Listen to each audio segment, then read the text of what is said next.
if you had to give me a list of 3 players who you think need to have a better grade than they did this season, who would be on your list of 3? And I'm going to throw one caveat in there. Okay. You can't say Stuart Skinner. Damn it. He's too obvious. Everyone knows that Stuart Skinner needs to be better next season, the goaltending in general. So we're only talking skaters. Give me your 3 skaters who need to have a better grade than they did last season. Another thing that would obviously apply to this, Savoy, I don't think would count. Because, like, what was his grade last year? He only played 4 games. Ike Howard wouldn't be someone who you'd, like, have a grade for, so whatever. So guys who would have played last year who need to have a better grade next year. Who are your 3? First one. Let's just get this one over with. Matthias Janmark. I need more from him. Okay. You can't just go through a season scoring 2 goals. I understand you play on the 4th line, but that's not a good enough excuse for me. You got to get more than 5. And that's not a very high bar. The Oilers pay him a decent amount of money. He's a decent penalty killer for them. I just want to see it because, like, the thing is, too, like, his minutes were raised from the previous season, like, almost 13 minutes a night, and you're scoring 2 goals. I think he finished with, like, 20 points, and that's not bad. But I need more from Matthias Janmark, so he would be my 1. So I didn't have him on my list. Okay. He's not in my top 3 because I just think the ceiling doesn't really matter. But I need more from him because I keep thinking of Florida's, where it's like their 4th line was just so impactful, and all they did really was be physical. You know what I mean? That's what I want. I want, like, an actual impact consistently. I don't need it every night, but when the playoffs come around, I can't just be like, oh, Matthias Janmark's in the lineup. So I do see some people saying Darnell Nurse in here. I think we're actually kind of forgetting he had an okay regular season. His season was good. He fell apart in the second half of the playoffs. Yeah. That was kind of it. He was fine against L.A. Vegas was fine, and started to fall off a little bit against Dallas, and then really fell off against Florida. Last year, he was going to tell the All-Star. Mm-hmm. Yeah, that's right. So I gave this player a good grade for last season. The reason I'm putting him at my 1 is because if he were to take a step forward, he plays a very, very important role. I'm going Vasily Podkolzin. Mm-hmm. He had a very good year. He established himself as an NHLer. There's no question that he's going to be an NHLer for the next number of years. 8 goals, though, played a ton with Leon Draisaitl. If that guy finds any amount of scoring touch next season, you might have, like, we keep talking, like, oh, can Savoy get you 20? Can Howard get you 20? Yeah. There's no guarantee either of those guys. It's, I won't say a reach, but if your bar is 20 goals for those guys, you're setting your bar too high. Podkolzin had 8. We know he works well with Draisaitl. We know Draisaitl likes playing with him.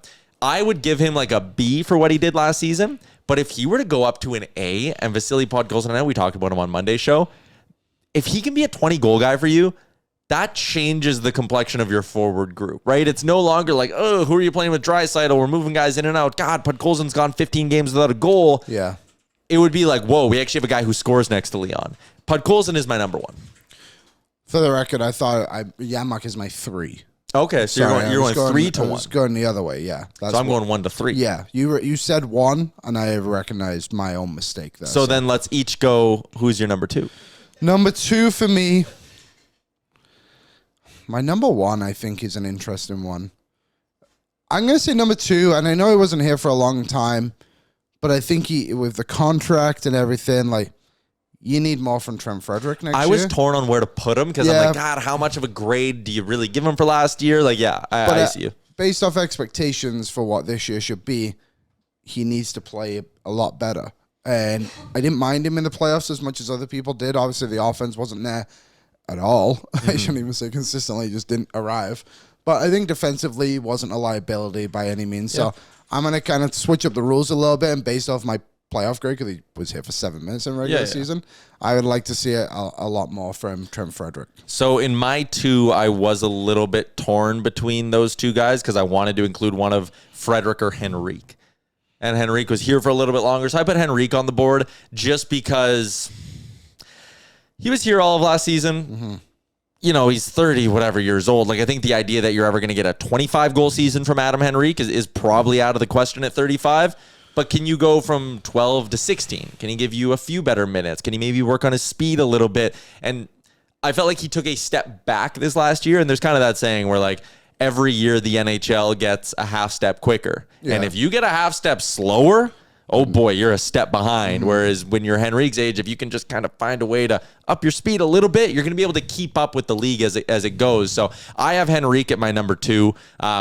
Again, there is some amount of upside there because if Henrique can take a bit of a step forward and be like a really good third line center for you, okay, then Nuge moves back up to the wing. And you know, maybe the way your depth chart just kind of jiggles around is a little bit different. So I had Henrique at my 2. I see Gord had Henrique at his 2 as well, but Gord had Nuge at his 1.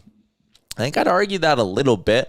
I think accepting Nuge for kind of what he is right now, he had some quieter moments last year for sure. You can't set the bar with Nuge being like, when's he going to get back to that 100 point? Like, we very clearly, looking at Ryan Nugent-Hopkins' stat sheet, we know what the career year is going to be when all is said and done. It's the year he had 104 points. Does he have a little bit of room to move up? Sure. Would I like to see him back in that maybe 25 goal range? Yeah. Yeah, maybe Nuge is fair. I don't know. I just think Nuge at 1 is a bit harsh judging him on last year. Especially because, again, I'm not sure how much more upside there is there. Like Podkolzin, I see some significant upside. Nuge at year 2, though, I wouldn't argue it. My number 1, Ryan It Nugent-Hopkins. is, really? Yeah, I mean, he had 49 points last season. He's gone from 167 to 49. The drop-off has been significant. Do you really think there's a world he's ever a 70-point guy again? I don't even need him to be 70 points. I need 60. So you just want another 11 points? I just need him to kind of take that step. At the end of the day, you play all your minutes with McDavid and Hyman. And Hyman could easily be a number 1 as well. He ended up finishing, what was it, close to 30 goals, I think, so 27, whatever it was. Playoffs, obviously, kind of different. Change his style up a little bit. And the reason I don't have Hyman on the list is because he's going to start the season injured. I would just imagine he's going to have a difficult first half of the year.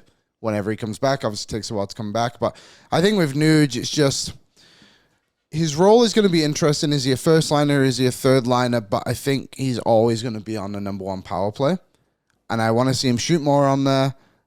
There was large portions of last season where it was like, where is he?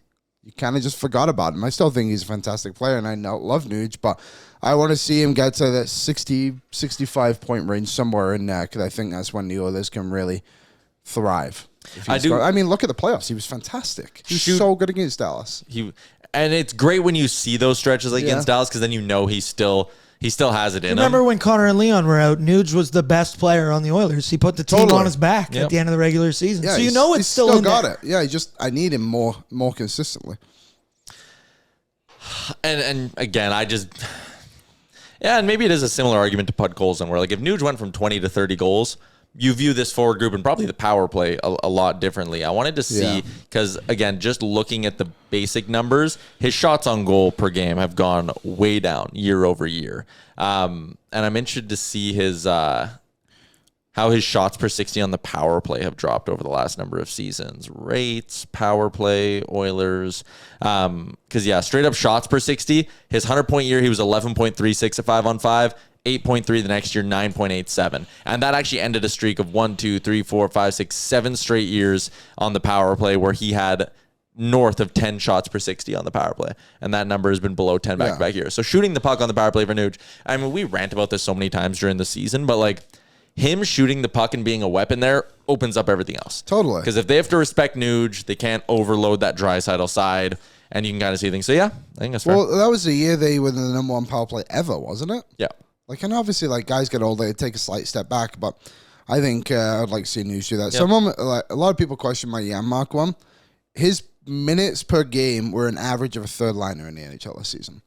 I'm not asking him to go perform and get his 20-goal seasons. But get 8 or 9. Man, get 6. Like, score a goal with a stick. How about that? Yeah, like, it's not high expectations, but I graded him as like a D this year. So based off like my evaluation, I would like a C+. Yeah, that's fair. And again, maybe this is where I'm off a bit on Nuge because you're right. Nuge going from what he had last year, where maybe you'd call that what a C+ season. C+. If you went C+ to A, then like you're probably talking another 10 goals. Like I viewed Podkolzin. If you went from B to A, I'm like that's probably another 12 to 13 goals. Like that's a significant uptick. Maybe Darnell Nurse does belong on my list just because what did you call last year? Is inconsistent. Yeah. C+, B-. Yeah, somewhere in there. C at worst. Regular season. 33 points, 5 goals. He was plus 11 on the year. If he found a way to go from B- to A- next year, how much different do you view this blue line? Well, I view the blue line, as a strength of the team. I think it's massively underrated amongst like league. And I know there was one guy, I can't remember his name. He was doing like tier Mike list. Bond. Yeah, and he said, he's like, this is a good blue line. It's like a little bit underrated. And I think people look at Vegas's blue line, even without Pietrangelo, and rate it higher than the Oilers. I don't see it like that. I think once the Oilers get, like, Ekholm's a big factor in all of this. His health, How's his health? How's he doing? I think Wallman is underrated. He could be a massively. game changer. I think even if Ekholm isn't what he is next season, if he can step up. And then you have a guy like Emerson. Like, I don't think Emerson's any world beater by any means. But I he's also debated putting him on 24. my list. I think I didn't really rate him. Yeah. Not a negative way, but I didn't really have any expectations. Next season, I don't have expectations. My expectations is that he will play probably 70 games next year. The Oilers will probably acquire a defenseman at the deadline, and Emerson will be out the lineup in the playoffs. And is that such a bad thing? No, because if I your mean? 7 is a trustworthy, good penalty-killing defenseman, that's what you need. We saw this last year. Like, injuries are going to happen. Yeah, I agree. It's about I think there's a lot. I think a lot of players have good seasons. I don't think many players have like great years. Like Bouchard, I know people have mentioned him. Like his point total dropped off significantly, but I think he's probably someone you can put in there. But I mean, I still think Bouchard had like a B level season, a B plus level season. So there's a few guys. It was such an interesting regular season because it wasn't impressive at all. Wasn't impressive at all. They finished third in the division. Huh. So overall, the season was a C. What's up, Nation citizens? If you like that video, then you need to be subscribed to the Oilers Nation YouTube. Podcasts, live shows, exclusive interviews, and analysis. Everything you need from your favorite voices at Oilers Nation. And you don't want to miss any of it, so hammer that subscribe button.